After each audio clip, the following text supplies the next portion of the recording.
My name is Javier Cámara, and I'm going to present this joint work with Alessandro Papadopoulos, Thomas Vogel, Danny Weyns, David Garlan, Shihong Huang, and Kenji entitled Towards Bridging the Gap Between Control and Self-Adaptive System Properties. Two of the main paradigms used to build adaptive software employ different types of properties to capture relevant aspects of the system's runtime behavior.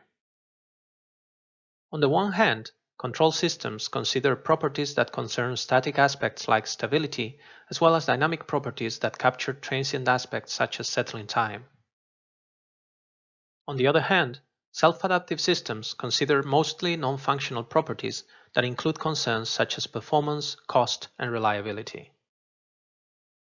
Self-adaptive software can clearly benefit from the potential that control theory provides in terms of enabling better analyzability and enforcement of constraints on runtime system behavior.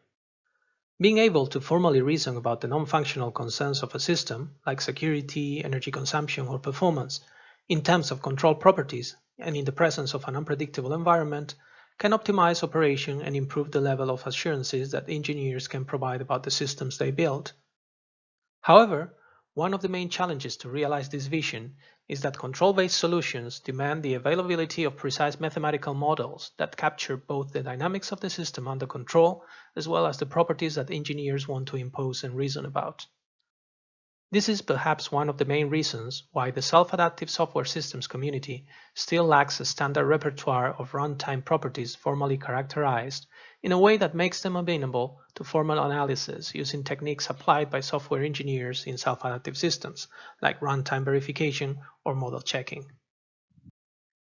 To advance the understanding of how self-adaptive system requirements relate to control properties, we first identify a set of key properties in control theory.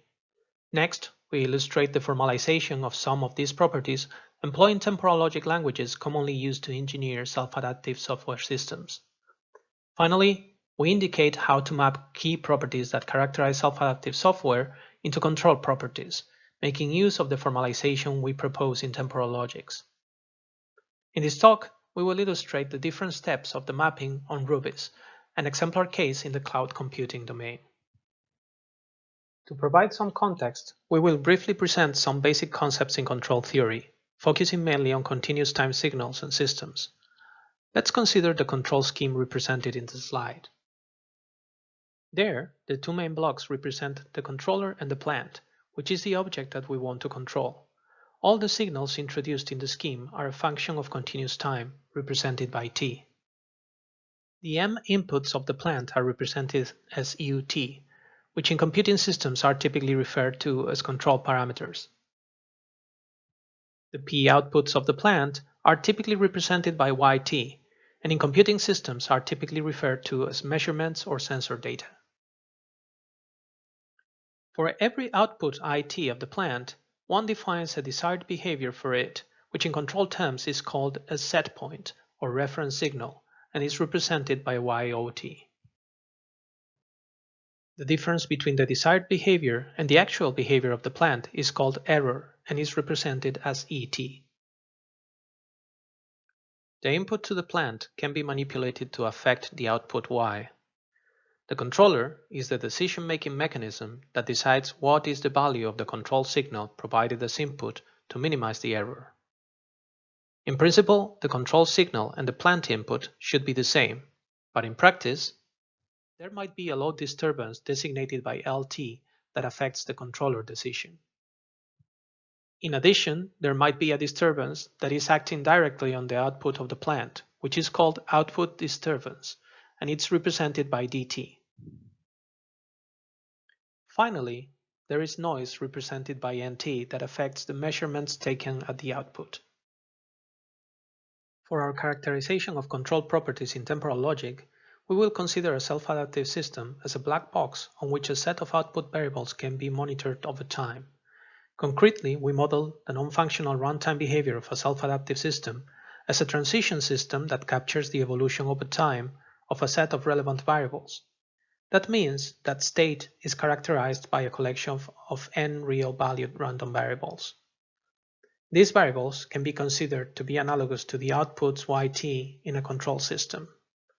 As we can observe in the figure, Sampling each one of these variables in space and time results in their natural space quantization and time discretization. We refer to the discrete and quantized version of the continuous output yt as yqt, which is shown in red in the figure. In general, we will use an analogous notation for all the discrete counterparts of the continuous signals presented in the previous slide. Before we move to the characterization of control properties, we are going to provide a brief overview of RUBIS, on which we will illustrate different concepts. RUBIS is an open source application that implements the functionality of an auctions website. The figure on the slide depicts the architecture of RUBIS, which consists of a web server tier that receives requests from clients using browsers, and a database tier that acts as a data provider for the web tier. The system also includes a load balancer to distribute requests among web servers using a round-robin policy. When a web server receives a page request from the load balancer, it accesses the database to obtain the data required to render dynamic page content. The only relevant property of the operating environment that we consider in this scenario is the request arrival rate prescribed by the workload induced on the system. The system includes two actuation points that can be operationalized by a controller to make the system self-adaptive and deal with the changing request arrival rate. The first one is server addition and removal, and the second is a controllable dimmer parameter, taking values in the interval 0-1, that can be set to control the proportion of responses that include optional content.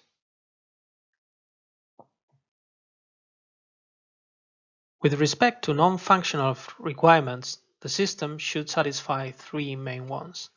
The first one is that the target system shall demonstrate high performance, so the average response time, designated by R, should not exceed the threshold T.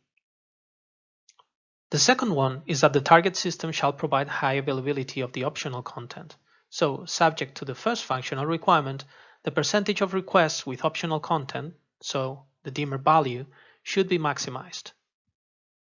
The third one is that the target operating system shall operate under low cost. Subject to the first functional requirement and the second one, the cost, which in this case is the number of servers, should be minimized. Now that we have presented our adaptation scenario, we are going to move on to characterization of control properties.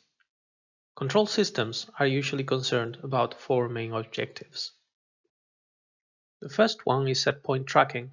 The set point is a translation of the goals to be achieved. For example, the system can be considered responsive when its user-perceived latency is below a given time threshold. In general, a self-adaptive system should be able to achieve the specified set point whenever it is reachable. Whenever the set point is not reachable, the controller should make sure that the measured value is as close as possible to the desired value of the set point.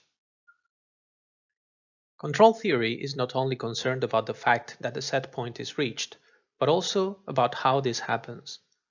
The behavior of the system, when an abrupt change happens, is usually called the transient of the response. For example, it is possible to enforce that the response of the system does not oscillate around the set point, but is always below it. The third one is robustness to inaccurate or delayed measurements. Oftentimes, in a real system, obtaining accurate and punctual measurements is very costly, for example, because the system is split in several parts and information has to be aggregated to provide a reliable measurement of the system status. The ability of a control system to cope with non-accurate measurements or with data that is delayed in time is called robustness. The controller should behave correctly even when transient errors or delayed data is provided to it. The last objective is disturbance rejection. In control terms, a disturbance is everything that affects the closed-loop system other than the action of the controller. Disturbances should be rejected by the control system in the sense that the control variable should be correctly chosen to avoid any effect on this external interference on the goal. These high-level objectives can be mapped in control theory into the satisfaction by design of properties like stability, guaranteed settling time, integrated squared error, and others that relate to the achievable runtime performance of the control system. In the next slides, we describe these properties going from their mathematical formulation into their characterization in temporal logics. The first property we are going to see is stability. The concept of stability in control theory differs from the notion of stability used in self-adaptive software. A control system is stable even if the error is not converging to zero, but it is bounded. Here we have the mathematical formulation of the stability property as defined by control theory. This property states that if the initial value of the system output is close enough to the equilibrium value, then the evolution over time of the output will be bounded and not diverge from the equilibrium point. In the figure, this can be observed when the system output, depicted by the blue line, remains bounded within the red box. Let's take a look now at the temporal logic characterization of this stability property.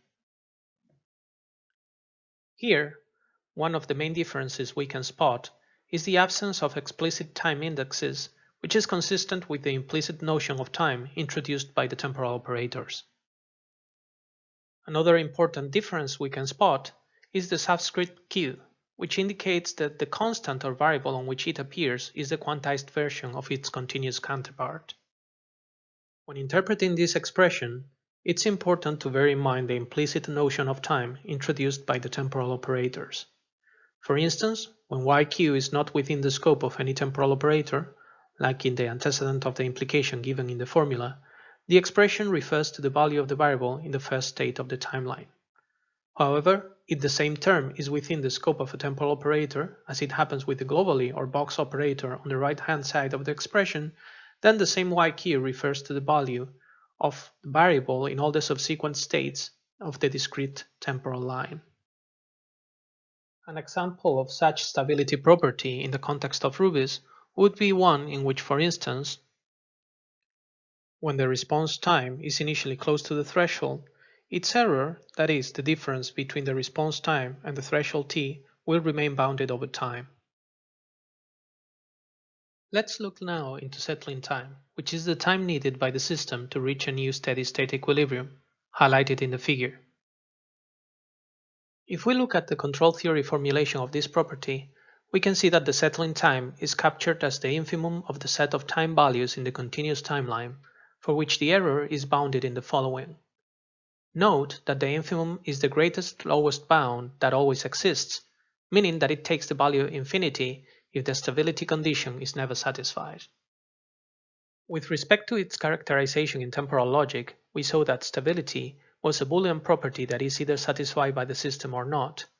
In contrast, settling time is a quantitative property and therefore we characterize it using a reward quantifier. Since in this case the reward captures time, we assume the existence of a transition reward function that accrues the time quantum employed for time in the discrete model whenever a transition in the discrete timeline is taken. If we look at the path formula in the temporal logic expression, we can see how the reward is accrued until eventually there comes a point where the error remains bounded over time. If the path formula is never satisfied, the reward quantifier will return infinity, which is consistent with the semantics defined for the mathematical formulation in the control theory version of the property. In RUBIS, we can write an analogous expression that quantifies the settling time until the system stabilizes around the response time threshold. Relevant quantitative measures of a system's performance are also often based on the behavior of the error. We consider here as a representative index the integrated square error. This index integrates the square of the error over time, which corresponds to the purple and red areas in the figure. This index penalizes large errors over smaller ones. Control systems specified to minimize the integrated square error tend to eliminate large errors quickly, but tolerate small ones persisting for a long period of time. This often leads to fast responses but with considerably low amplitude oscillations. Similarly to settling time, the integrated square error is a quantitative property, and hence we characterize it making use of a reward quantifier. Since in this case the reward has to capture accrued error over time, we assume the existence of a transition reward function that accrues the square of the instantaneous error whenever a transition in the discrete temporal line is taken. Based on this reward structure, we can write an expression that accrues the error reward over the discrete timeline before stability is achieved. To see an example in RUBIS, we assume that the system is working on a steady state, but suddenly receives a spike on request arrival rate, causing the average response time to go above the threshold. After violating the threshold, the system adds a server to drive down the response time below the threshold. Before the system stabilizes, its response time may experience some oscillations that make the response time go above and below the threshold several times. For simplicity, we're going to assume that the set point is equal to the threshold t. To obtain an indication of how well the system is adapting, we can employ a modified version of the integrated square error property. In this case, we are only interested in accruing a penalty whenever the output of the system is above the threshold t. Therefore, we can adapt the reward structure for the error, constraining it to accrue reward only whenever the response time is above the threshold. So far, we have characterized some key properties in control theory as temporal logic formulas. Now, we're going to employ these characterizations as building blocks to formalize non-functional requirements in RUBIS.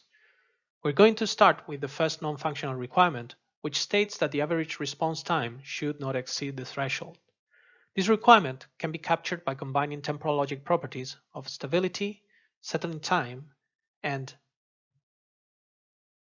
an integrated error property analogous to the one we have seen in the previous slide, but using a slightly modified penalty, which should be guaranteed to be always less or equal to 0. Note that in the expression above, the error term does not make the simplifying assumption included in the previous slide, and incorporates an arbitrary set point different from the threshold. This makes sense in a realistic setting because if the set point is equal to the threshold, oscillations around the set point during transients would always result in response time threshold violations. The second requirement states that the percentage of requests with optional content, that is, the dimmer value, should be maximized. Capturing this requirement requires instantiating the integrated error property on the dimmer value, which should be always as close as possible to 1. In this case, the reward structure accrues the dimmer value in all states of the discrete timeline. Note that in this case, the magnitude of the error is always below 1, so minimizing the non-squared error is a more sensible choice. Finally, non-functional requirement 3 states that the cost, that is, the number of servers S, should be minimized. The formalization of this requirement can be captured by defining properties of stability and settling time of a response time variable R. Then, we can capture the penalty of using extra servers during the transient by employing an integral error property which should minimize the use of servers according to the penalty structure in the slide.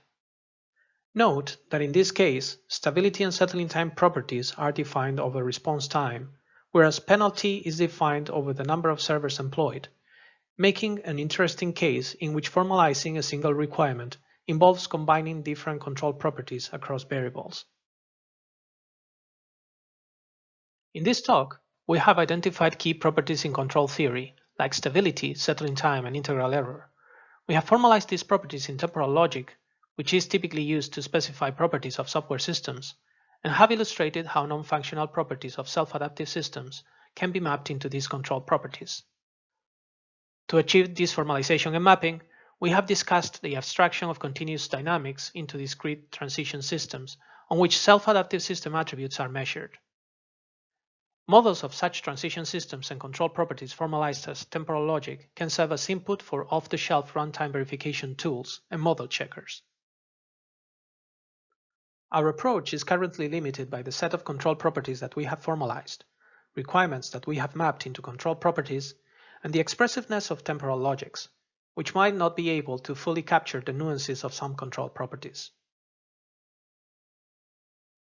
Our long-term goal is to understand whether control theory can be used as a formal foundation for specifying and analyzing self-adaptive systems, and if so, under which conditions. Towards that goal, work is needed to identify further corresponding and complementing properties between self-adaptive and control systems. For instance, whether real-time or security requirements can be mapped into control properties, and to leverage the formalization of properties for a formal assessment of controllers in self-adaptive systems, for instance, to provide guarantees for the correctness of controllers.